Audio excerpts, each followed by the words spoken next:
Hello friend, this is Ankita. Welcome to my channel pedagogy with Ankita. और आज हम पढ़ेंगे राइट टू एजुकेशन एक्ट 2009 यानी कि शिक्षा का अधिकार अधिनियम। राइट टू एजुकेशन एक्ट 2009 में तैयार हुआ था, परंतु यह 1 अप्रैल 2010 को इसको लागू किया गया था, जबकि इसे जम्मू और कश्मीर में अभी भी लागू नहीं किया गया है। संविधान का 86वां संशोधन जो है 2002 में आर्टिकल 21A के अंतर्गत निशुल्क और अनिवार्य शिक्षा का प्रावधान है। यह 6 से 14 वर्ष के बच्चों को निशुल्क और अनिवार्य शिक्षा देने का प्रावधान है, जबकि डिसेबल्ड बच्चों को यह 6 से 18 वर्ष है। एज के अनुसार कक्षा में नामांकन का प्रावधान है। इनकी age wise homogeneous class, heterogeneous नहीं, होमोजीनियस क्लास, यानी कि एक साथ हर तरह के बच्चे पढ़ सकें। जिसमें आरटीई के महत्वपूर्ण निषेध क्या है? बच्चों को शारीरिक या मानसिक सजा नहीं देना, यानी कि बच्चों को किसी भी तरह का कोई मानसिक या शारीरिक दंड नहीं दिया जाएगा। उम्र के अनुसार सीधा नामांकन, कोई टेस्ट नहीं, यानी कि उम्र के साथ सीधा नामांकन किसी भी बच्चे का किसी सरकारी स्कूल में, या मतलब 6 से 14 वर्ष के बीच में जो भी बच्चा आता है, कोई उसकी उम्र के अनुसार उसको सीधा नामांकन दिया जाएगा। किसी भी प्रकार का कोई टेस्ट नहीं लिया जाएगा। नो एडमिशन फी, किसी तरह की कोई एडमिशन की फीस नहीं ली जाएगी।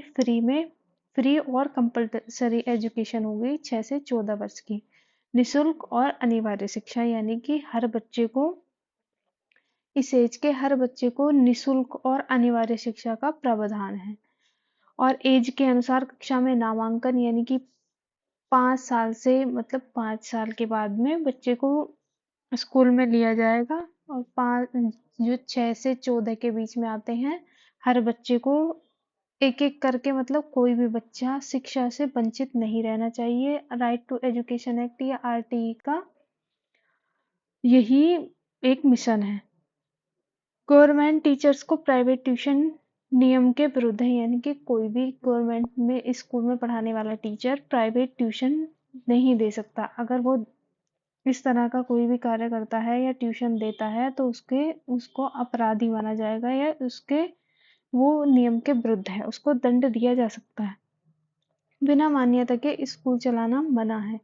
जैसे कई जगह लोग ऐसे ही, मतलब कोई मान्यता नहीं, कुछ नहीं, और अपनी मर्जी से स्कूल चला लेते हैं।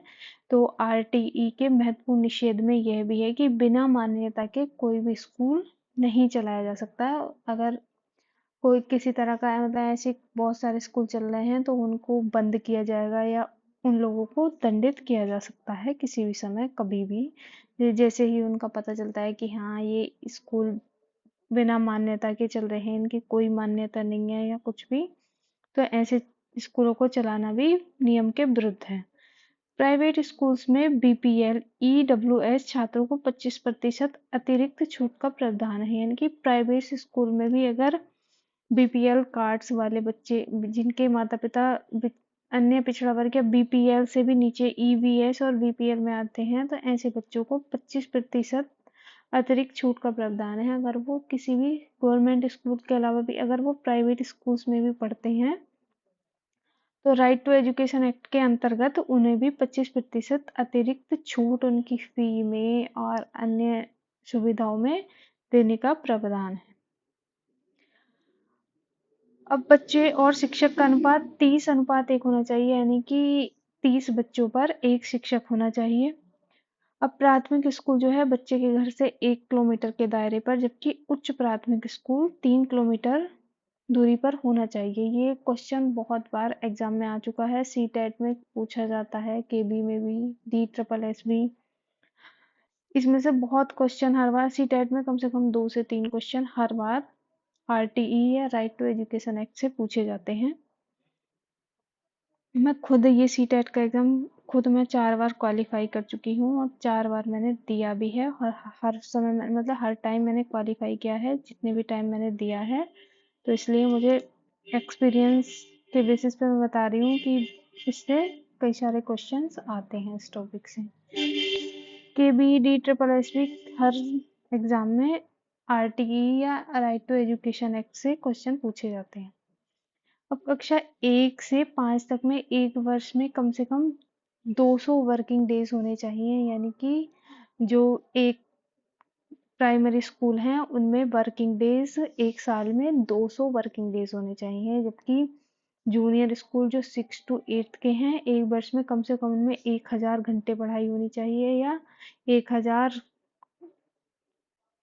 हाँ 1000 घंटे पढ़ाई होनी चाहिए। और एक शिक्षक को एक सप्ताह में 45 हॉर्स काम करना है, यानी कि एक सप्ताह में एक शिक्षक को 45 घंटे काम करना है, जिसमें शिक्षण सामग्री प्रिपेयर का समय भी सम्मिलित है। अब जैसे 100 मतलब 30 बच्चों पर एक टीचर है होना चाहिए, ये तो बच्चे शिक्षक और बच्चे का अनुपात हो गया। ये भी क्वेश्चन केबी में भी पूछा गया था। और ये मतलब वर्किंग हॉर्स वाला भी, एक शिक्षक को एक सप्ताह में कितने घंटे काम करना चाहिए, ये क्वेश्चन भी केबी में पूछा गया था, जो पिछला केबी में एग्जाम हुआ था उसमें। अब वो 150 टीचर्स पर 5 टीचर प्लस एक हेड मास्टर होना चाहिए। अगर किसी भी स्कूल में 150 बच्चे हैं या उससे ऊपर हैं तो उसमें 5 शिक्षक और एक हेड मास्टर या हेड टीचर होना चाहिए। थैंक यू, मिलते हैं नेक्स्ट वीडियो में।